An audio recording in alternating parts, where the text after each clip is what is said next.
एक घने जंगल में टुनटुनी चिड़िया अपने पति सुंदर कौवे के साथ रहती थी। उसकी एक बेटी थी ब्लू। सुंदर कौवा अपनी बेटी से बिल्कुल भी प्यार नहीं करता था, उसे तो बस बेटा ही चाहिए था। ब्लू के जन्म के 1 साल बाद सुंदर कौवा दूसरी शादी करके अलग घर बसा लेता है। इधर टुनटुनी चिड़िया को कुछ दिनों से चक्कर आ रहे थे। वो डॉक्टर से अपना चेकअप कराती है। आप माँ बनने वाली है, इसी वजह से आपको चक्कर आ रही है। हे भगवान, ये तेरी कैसी लीला है। अब तो मेरा पति भी मेरे साथ नहीं है। मेरी पहले से एक बेटी है, अब दूसरी आ जाएगी। कैसे पालन पोषण करूँगी। टुनटुनी चिड़िया अपनी माँ टूनी के पास जाती है। अरे बिटिया, यहाँ अकेली आई है क्या? दामाद जी दिखाई नहीं दे रहे हैं। माँ, आपके दामाद जी ने दूसरी शादी रचा ली। अब मेरा उनसे कोई रिश्ता नहीं। लेकिन उनके जाने के कुछ ही दिनों बाद मुझे पता चला कि मैं फिर से माँ बनने वाली हूँ, इसलिए मैं तुम्हारे पास चली आई। लेकिन बिटिया, तू अकेले 2-2 बच्चे को कैसे पालेगी? मैं तो तेरा सोचकर बहुत परेशान हूँ। एक तो वो करमजला नासपीटा कौवा तुझे छोड़कर चला गया।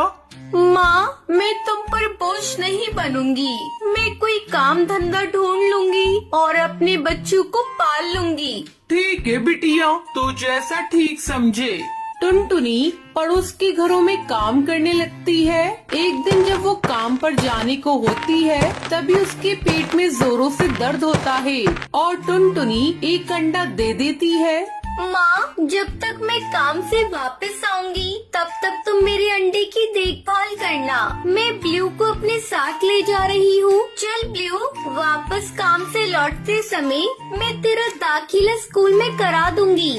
इस तरह कुछ दिन बीत जाते हैं और टुनटुनी एक और बच्चे की माँ बन जाती है। उधर ब्लू स्कूल में पढ़ने लगती है। धीरे धीरे कई साल गुजर जाते हैं। ब्लू बड़ी हो जाती है और उसकी शादी हो जाती है और छोटा बेटा कालू भी पढ़ लिख कर एक बड़े कारखाने में काम करने लगता है।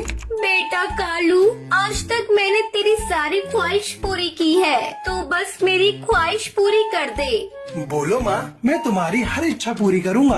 बेटा, मुझे बस एक बहू ला दे। इस घर में बस एक बहू की कमी है। तेरी बहन के ससुराल जाने के बाद मैं बिल्कुल अकेली हो गई हूँ। कालू शादी करने को तैयार हो जाता है और अपने ही कारखाने में काम करने वाली पिंकी चिड़िया से शादी करके उसे घर लेकर आता है। टुनटुनी चिड़िया खुशी खुशी पिंकी को अपनी बहू स्वीकार कर लेती है। एक दिन पिंकी की सहेली हरी तोती उसके घर आती है। माँ जी, मेरी सहेली आई है, आप उसके लिए चाय नाश्ता लेकर आ जाना। फिर दोनों सहेलियां बैठकर बातें करने लगती हैं। अरे वाह पिंकी, तेरी तो बहुत ठाठ है। अच्छा जॉब करने वाला पति, घर में नौकर चाकर। काश मेरी किस्मत में भी तेरा जैसा कोई लाइफ पार्टनर मिल जाए। तभी टुनटुनी चिड़िया उन सबके लिए चाय नाश्ता लेकर आती है। जैसे ही वो चाय का प्याला हरी तोती को देती है, अचानक चाय उसके बदन पर गिर जाती है। ओए माँ, मैं जल गई। कैसी जाहिल नौकरानी है तुम्हारे घर में। मेरे घर में होती तो अभी धक्के मारकर निकाल देती। हरी तोती टुनटुनी को बहुत कुछ सुनाती है।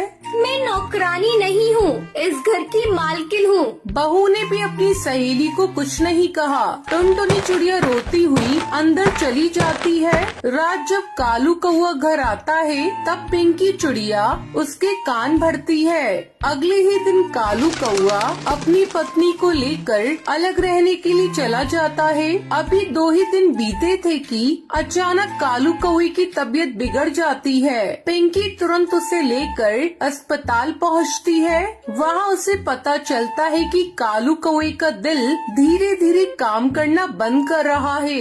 टुनटुनी चिड़िया को जब इस बात का पता चलता है तो वो जल्दी जल्दी अस्पताल पहुंचती है। डॉक्टर, आप मेरा दिल मेरे बच्चे को लगा दीजिए और मेरे बेटे को ठीक कर दीजिए। मैं अपने बच्चे को अपनी आंखों के सामने मरते हुए नहीं देख सकती।